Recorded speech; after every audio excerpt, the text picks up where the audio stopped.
Class. Laapataa ladies সিনেমাটা নিয়ে যদি একটা শব্দে বলতে হয় তাহলে আমি বলবো ক্লাস। সত্যি কিরণ রাও একটা অসাধারণ সিনেমা বানিয়েছেন, অসাধারণ সিনেমা বানিয়েছেন। এই বছরের শ্রেষ্ঠ ছবি হতে চলেছে। যা সিনেমা রিলিজ করবে তার পরিপ্রেক্ষিতে আমি বলছি এই বছরে কিন্তু এই সিনেমাটা শ্রেষ্ঠ সিনেমা হতে চলেছে। একটি মানে এই যে আইডিয়াটা এক কথা অসাধারণ, এবং এর পিছনে যে ব্যাকগ্রাউন্ডটা আছে সেইটাকে যেভাবে এই আইডিয়াটার মাধ্যমে কিরণ রাও প্রেজেন্ট করেছে, কোনো তুলনা হয় না, কোনো তুলনা হয় না। এই সিনেমাটার কোনো তুলনা হয় না। অভিনয় থেকে শুরু করে বিজিএম, যেভাবে স্টোরি টেলিং, স্ক্রিপ্ট, তার এই যে সিনেমার গান, প্রতিটা জিনিস একদম ফ্রেমে বাঁধিয়ে রাখার মতন করেছে, প্রতিটা জিনিস একদম ফ্রেমে বাঁধিয়ে রাখার মতন। গল্পটা হচ্ছে দীপক কুমার মানে হচ্ছে শ্রেয়স শ্রীবাস্তব, সে শ্বশুর বাড়ির থেকে তার স্ত্রীকে নিয়ে ফিরছে নদী পেরিয়ে, তারপর হল স্টেশনে টুলে চড়ে ট্রেনে উঠছে এবং জেনারেল ডাব্বাতে থাকছে। তো সেই জেনারেল ডাব্বাতে আরো দুইজন এরকম নতুন বিবাহিত দম্পতিও থাকছে, কিন্তু প্রত্যেকের স্ত্রীরই এত পর্যন্ত ঘোমটা। তো সে যখন নামবার সময়, মানে দীপক কুমার নামবার সময় তাড়াহুড়োর মধ্যে অন্যের স্ত্রীকে নিয়ে নেমে পড়ছে, এবং তার এই যে তাকে যে নিয়ে নামছে, যাই স্ত্রী, যে মহিলাটিকে নিয়ে, তিনিও কিন্তু কিছু বলছেন না। এরপর সে যখন বাড়িতে আসছে, তাকে যখন মেয়েটাকে বরণ করা হচ্ছে, তখন সে দেখতে পাচ্ছে এ তো যে অন্য স্ত্রীকে নিয়ে চলে এসছে। তারপরে কি হলো, সে কি তার আসল স্ত্রীকে ফেরত পেল? আর এই যে মেয়েটি তার সঙ্গে এসছে, সে আসলে কি, তার কি পরিচয়, যাবতীয় কিছু জানতে হলে আপনাদেরকে এই লাপাতা লেডিস সিনেমাটা দেখতে হবে।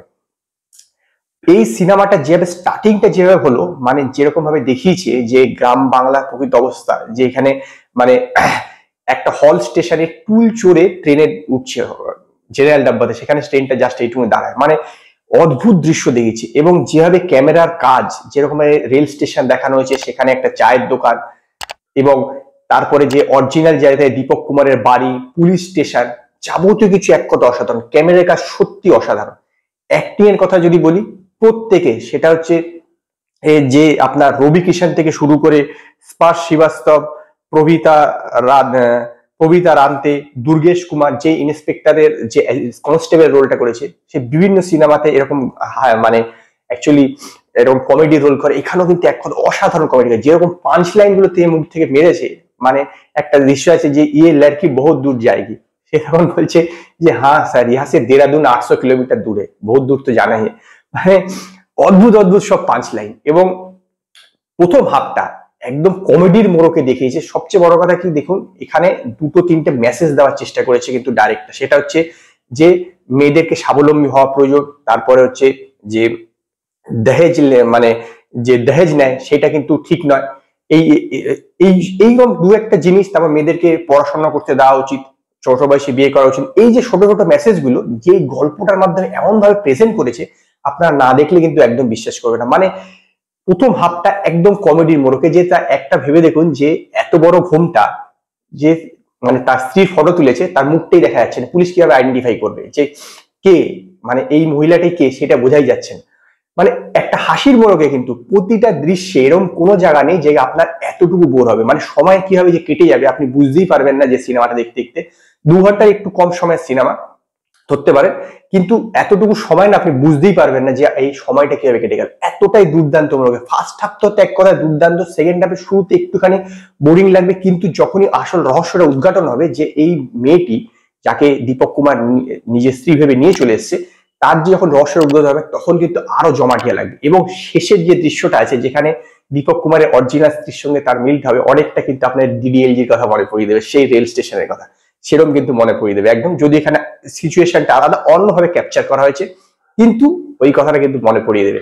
যারা ডিডিএলজি দেখেছেন নস্টালজিক হয়ে উঠবে। যাই হোক, এক কথায় আমি বলবো কিরণ রাও একটি অনবদ্য সিনেমা বানিয়েছে। অভিনয় প্রত্যেকে দুর্দান্ত, বিজিএম অত্যন্ত দুর্দান্ত, বিজিএম মানে এত দুর্দান্ত বিজিএম, কোনো জায়গাতে আপনার এতটুকু বোর লাগবে না পুরো সিনেমাটাতে। কারো অভিনয় এতটুকু খামতি নেই যে মনে হবে যে এই সিনটা এই ভালো করতে পারছে না, এতটুকু খামতি নেই। সেটা যে দীপক কুমার মানে শ্রেয়া শ্রীবাস্তব যে বাবা মা, সেই যে তারা, তারপরে পুলিশ স্টেশনে রবি কিষান তো অসাধারণ অভিনয় করেছে, অসাধারণ অভিনয়। মানে একজন পুলিশের যেভাবে দেখিয়েছে, নিজের লয়ের মধ্যে থেকে, কানুন মানে আইনের মধ্যে থেকে কিভাবে সে কেসটাকে সলভ করলো।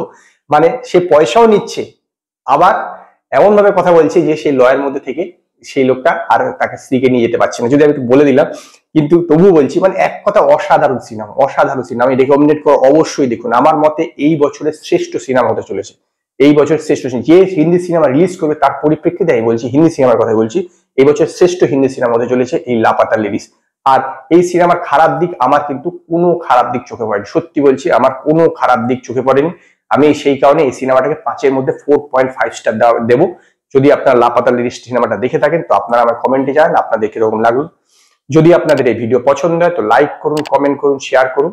আর নতুন নতুন আপডেটের জন্য আমার চ্যানেলকে সাবস্ক্রাইব করুন।